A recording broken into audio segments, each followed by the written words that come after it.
நேயர்களுக்கு அன்பு வணக்கம். மீண்டும் உங்களை சந்திப்பதில் மிகுந்த மகிழ்ச்சி. இன்றைக்கு நம்மிடையே திரு தேனி கர்ணன் அவர்கள் நம்மோடு இணைந்திருக்கிறார். வாருங்கள் நேயர்களே, சார்ட்ட பேசலாம். வணக்கம் சார். வணக்கம் தம்பி, நலமா இருக்கு சார், நேத்தி திருமதி சசிகலா அவங்கள்ட்டேருந்து ஒரு அறிக்கை வருது. அதுக்கு அது மட்டும் இல்லாமல் பார்த்துக்கிட்டிங்கன்னா வைத்தியலிங்கம் அவர்கிட்டேருந்தும் நேத்தி ஒரு பேட்டி வந்திருக்கு. எப்படி சார் பார்க்குறீங்க? இல்ல, எல்லாருடைய தொண்டர்களுடைய மனநிலையத்தான் கட்சியினுடைய பொதுச்செயலாளர் இப்பவும் எங்களுக்கு அதிமுக தொண்டர்களுக்கு, கடக்கோடி இருக்கக்கூடிய தொண்டர்களுக்கு, இந்த மேல்மட்டத்தில் இருக்கக்கூடிய முன்னாள் அமைச்சர்கள் என்னால் சொல்லிக்கிட்டு இருக்காங்களே ஒரு ஒரு ஏற்பாடு. அந்த ஏற்பாட்டுல நான் தான் பொதுச் செயலாளர் சொல்லிட்டு இருக்காரு எடப்பாடி பழனிசாமி. இது போன்ற ஒரு குழு வேண்டாம் சொல்லலாம், கட்சி எங்கிட்ட இருக்குன்னு. ஆனா கடக்கோடி தொண்டன் சொல்றார், கட்சி சின்னம்மா பக்கம் தான் இருக்கு, நாங்க சின்னம்மாவுக்கு ஆதரவா இருக்கிறோம். எப்பயுமே நாங்க தேர்ந்தெடுத்தது சின்னம்மா அவர்களை, அம்மாவுக்கு அடுத்தபடியா நாங்க தேர்ந்தெடுத்தது சின்னம்மா அவர்களை. ஆகவே நாங்க சின்னம்மா பொதுச்செயலாளர் இருந்தா மட்டுமே நாங்க கட்சிக்கு வேலை பார்ப்போம், கட்சிக்கு வாக்களிப்போம்னு தொடர்ச்சியா சொல்லிட்டு வர்றாங்க.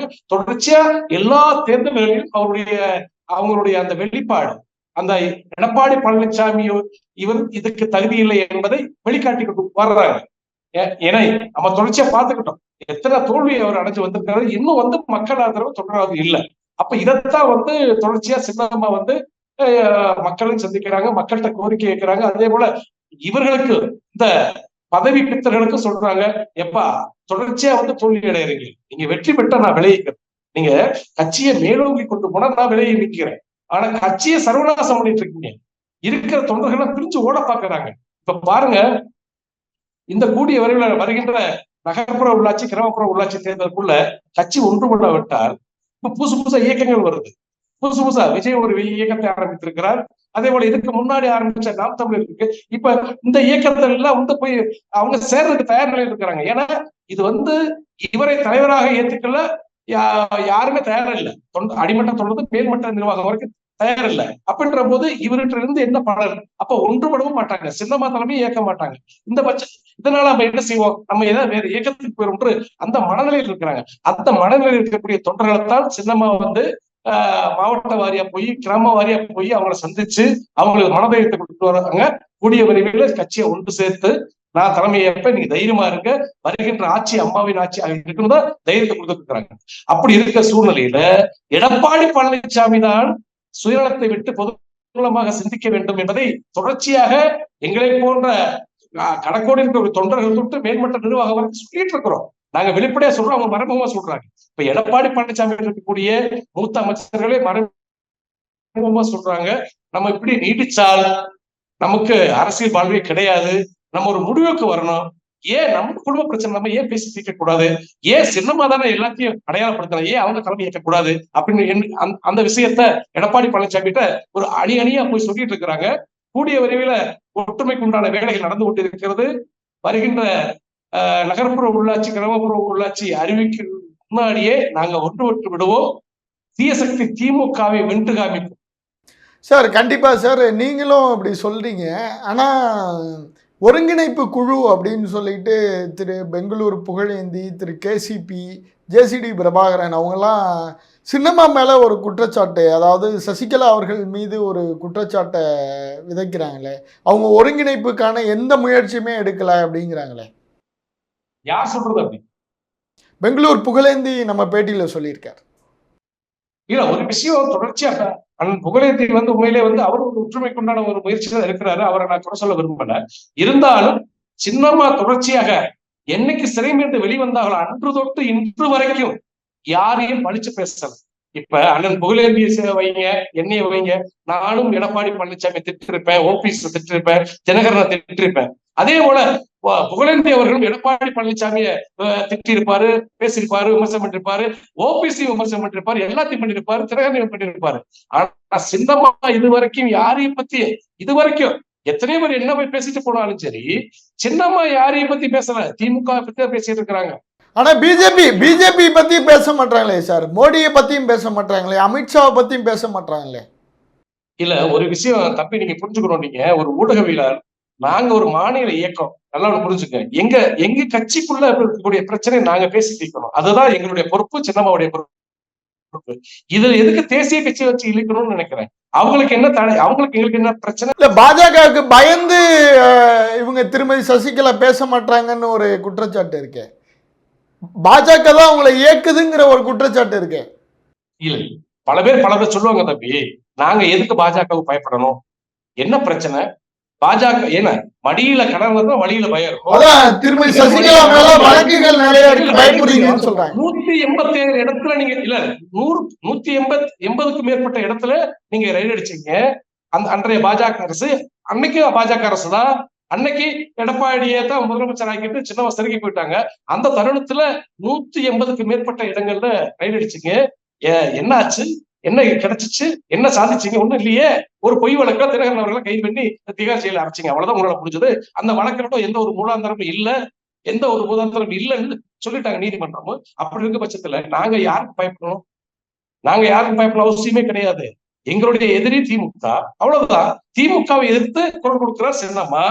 எடப்பாடி பழனிசாமி என்ற ஒரு நபர் எதிர்கட்சி தலைவர் சொல்லிக்கிட்டு இருக்காரு. அவர் என்னைக்கு திமுக எதிர்த்து பேசினா தெரியல. ஆனா சின்னம்மா பொறுப்பாக அந்த கடமை உணர்ச்சியோட திமுகவை தொடர்ச்சியா எதிர்த்து விமர்சனம் பண்றாங்க.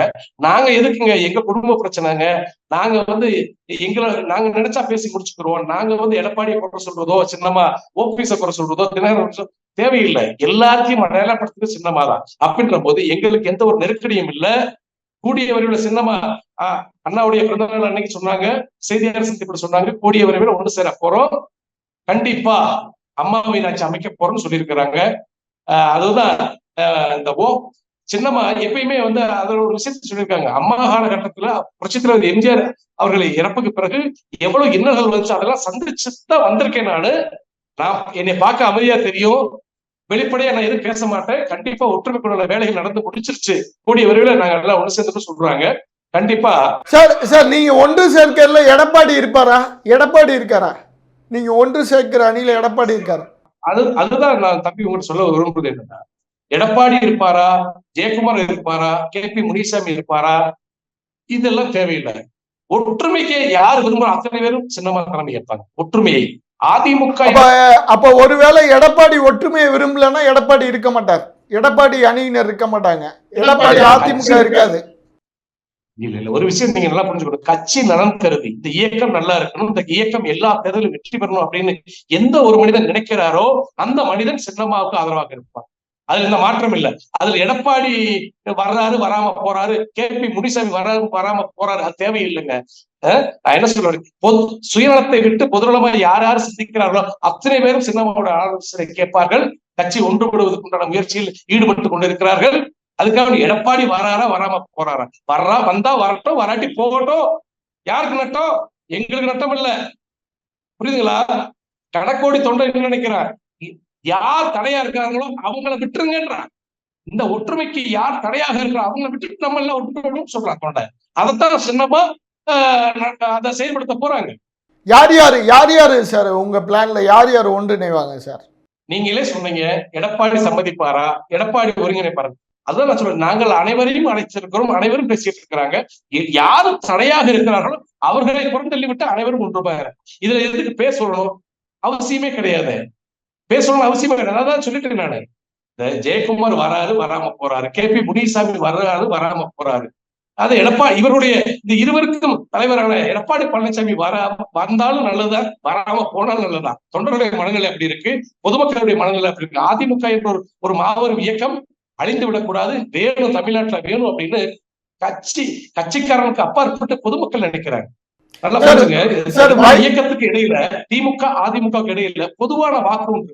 அந்த வாக்கு ரெண்டு பேருக்குமே மாத்தி மாத்தி வாக்களிப்பாங்க. அந்த வாக்காளர்கள், அந்த பொதுவான மனிதர்கள் நினைக்கிறாங்க, ஒற்றுமை ஒன்று சேருங்க, யாரு வராம போறா, நீங்க ஒன்றுபடுங்கன்னு அவங்களே சொல்றாங்க. சின்னமாட்ட கோரிக்கை வைக்கிற போது அண்ணன் OPS சின்னமாக இருக்கிறாங்க, தினகரன் சொன்னா வரப்போறாரு, அதுல எந்த மாற்றம் இல்லை. அதே போல இப்ப எடப்பாடி பழனிசாமி இருக்கக்கூடிய மூத்த அமைச்சர் அத்தனை பேருமே சின்னமாட்ட பேசிட்டு தான் இருக்கிறாங்க. இதுக்கு தடை விதிக்கக்கூடிய தடைக்கலாக இருக்கக்கூடிய எடப்பாடி பழனிசாமியை தவறான பாதையில பயணிக்க வச்ச KP முனிசாமி போன்றவர்கள், ஜெயக்குமாரை போன்றவர்கள், உதயகுமாரை போன்றவர்கள், இவர்கள் தடையாக இருந்தால் அதை நீக்கிவிட்டு நாங்க எல்லாம் ஒன்று சேர்ந்து வருகின்ற வருகின்ற அத்தனை தேர்தலும் வெற்றி பெற்று அம்மாவின் ஆட்சியை கொண்டு வருவோம் வருகின்ற சட்டமன்ற தேர்தலில். இது உறுதி. சார் கண்டிப்பாக சார். வைத்திலிங்கம் அவர் நேற்று அண்ணா சிலைக்கு மாலை போட்டுட்டு அவர் பேசுகிறாரு. பிப்ரவரிக்குள்ளாக நாங்கள் இணைஞ்சிருவோம் அப்படின்னு சொல்கிறாரு சார். பிப்ரவரிக்குள்ளே இணைஞ்சிருவீங்களா? சசிகலா அதை தான் சொல்கிறாங்களா? சின்னம்மாவுடைய தலைமையில அனைவரும் இணைய போறாங்க. அண்ணன் வைத்திலிங்கம் சொன்ன அந்த அந்த தேதிக்குள்ள சின்னம்மா தலைமையேற்று அனைவரும் ஒன்றிணைய போறாங்க. அது உண்மை. இதை சத்தியம் பண்ணி சொல்லணும். நாளைக்கு என்ன கேள்வி கேட்க தான் போறீங்க நீங்க. கண்டிப்பா அது நடக்கும். ஓ, அப்ப பாஜக ஒரு கிரீன் சிக்னல் கொடுத்துட்டு நம்ம எடுத்துக்கலாம்ல சார் உங்க ஒன்றிணைவுக்கு? இல்ல, ஒரு விஷயம், நீங்க ஒரு படிச்சவர், ஊடகவியல், எதுக்கு பாஜகவுடைய சிக்னல் எங்களுக்கு தேவைப்படுது? எங்களுக்கு தொண்டருடைய ஆதரவு, பொதுமக்களுடைய ஆதரவு, எங்கள் நிர்வாகிகளுடைய ஒற்றுமை, இதுதான் எங்களுக்கு முக்கியம். பாஜக ஒரு மாநில கட்சி, இன்னைக்கு ஒரு அதான் சொல்ற தேசிய கட்சி, மாநில கட்சி, தேசிய கட்சி. பாஜக ஒரு தேசிய கட்சி, இன்னைக்கு ஆட்சியில் இருக்கிறாங்க. நாங்க அவங்க பேச்சு கேட்கணும் அவசியம் இல்ல. அவங்களுடைய ஆதரவு எங்களுக்கு தேவைப்பட்டா கேட்போம், இல்லைன்னு இல்ல. எங்க குடும்பத்தை ஒண்ணு சேர்க்க இருக்கிறோம். இதுல பாஜக எங்களுக்கு ஒண்ணு சேர்ந்து வைக்கிறதுன்னு அவசியமே கிடையாது. பாஜக தான் அமித்ஷா வழியா சசிகலாவுக்கு அழுத்தம் கொடுக்குறாங்க. பாஜக என்ன கமெண்ட் கொடுக்குதோ அதை தான் சசிகலா செய்யறாங்க அப்படின்னு பொதுவா ஊடகத்துல எல்லாம் பேச்சிருக்கேன் சார். இல்ல, யூகத்துல பேசக்கூடிய நபர்களுக்கெல்லாம் நம்ம பார்த்து சொல்லவே முடியாது.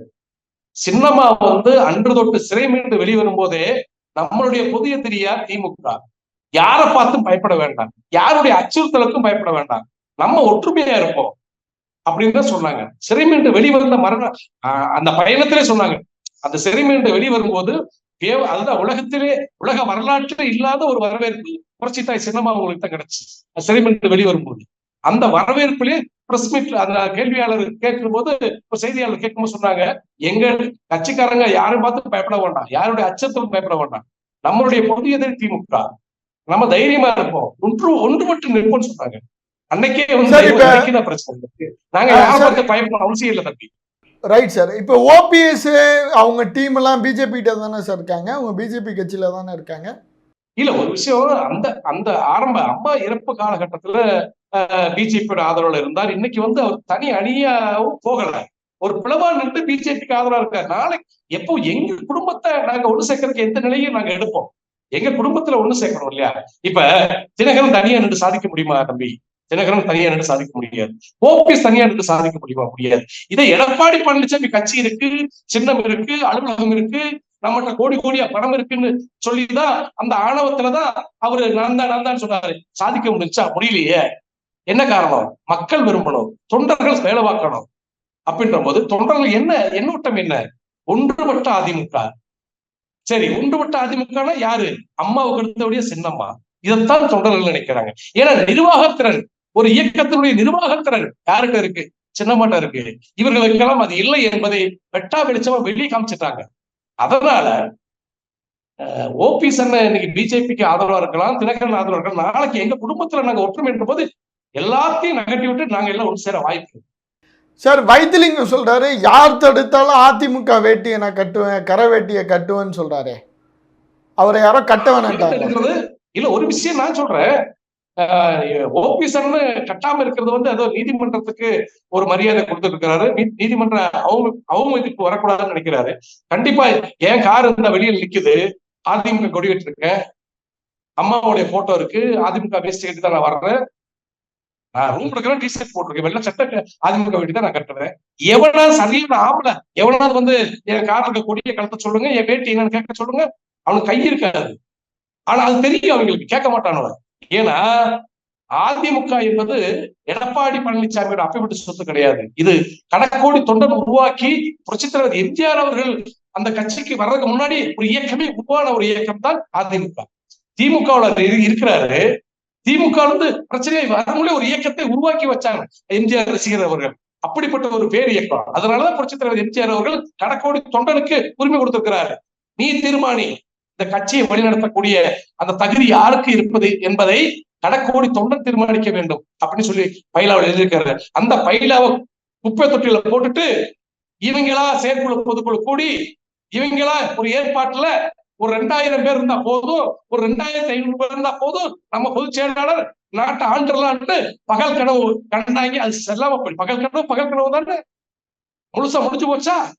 சாப்டர் க்ளோஸ் ஆன பேருக்கு அதிமுக பொதுச் செயலாளர். இல்ல ஒண்ணு யார் ஏத்துக்கிட்டது? நான் என்ன கேட்கிறேன்னா, தமிழர் வாயிலா கடக்கோடி தொண்டன் கையெழுத்து போட்டு கொடுக்கணும். எங்களுடைய பொதுச்செயலாளர் யாருன்னா எடப்பாடி பழனிசாமி. அப்படி நடந்துச்சா? இல்லையே. ஆனா சின்னம்மாவுக்கு அந்த கடக்கோடி தொண்டை கையெழுத்து போட்டு கொடுத்தாங்க. தமிழகம் முழுக்க, தமிழகம் மட்டுமல்ல, தமிழகம், கேரளா, அந்தமான், கல்கத்தா, மும்பை, கர்நாடகா, இத்தனை இடத்துல எங்களுடைய இயக்கம் இருக்கிறது. அதிமுக சின்ன கட்சின்னு வச்சிடாதீங்க, அனைத்து இந்திய அண்ணா திராவிட முன்னேற்ற கழகம். அப்ப எங்களுடைய இயக்கம் எங்கெங்க ஆள் இருக்காங்க அத்தனை பேருமே கையொப்பமிட்டு படிவத்துல கையொப்பமிட்டு தேர்தல் ஆணையத்தில் கொடுத்தவங்க தான் சின்னமா தான் வேணும் அப்படின்னு தேர்தல் ஆணையத்தை கொடுத்தோம். அதை புறந்தள்ளிட்டு இந்த தற்காலிக ஏற்பாடு எடப்பாடி பழனிசாமி, சரி தற்காலிக ஏற்பாடு வந்துட்ட, உன்னுடைய சாமர்த்தியம் வந்துட்ட, சரி வந்துட்ட, அப்ப அந்த கட்சியை மேலோங்கி கொண்டு போகணுமா இல்லையா? இல்லையே. இருக்க இருக்க இந்த கட்சியை நலிவடைஞ்சு போயிட்டு இருக்க போஸ்ட் இருக்க இளைஞர் கிடையாது தம்பி. அதிமுகவுல இப்ப இவங்க சொல்ற அதிமுகவுல எடப்பாடி குரூப்ல போஸ்ட் ஒரு இளைஞர் கிடையாது, கொடி பிடிக்க ஒரு இளைஞர் கிடையாது. இருக்காங்க நாலு அரைச்ச மண்டைய, அவங்க என்ன பண்ணுவாங்க? இப்ப அவங்க ஓட்டு கேட்க முடியுமா? இந்த நிலை நீடிச்சா என்ன ஆகும்? வரக்கூடிய தேர்தலில் சுத்தமா எல்லாமே எவ்வளவு இல்லாம போயிடுமா? அதனாலதான் சின்னம்மா நல்ல ஒரு முயற்சி எடுத்திருக்கிறாங்க. அண்ணன் ஓபிஎஸ் நல்ல முயற்சி எடுக்கிறாங்க.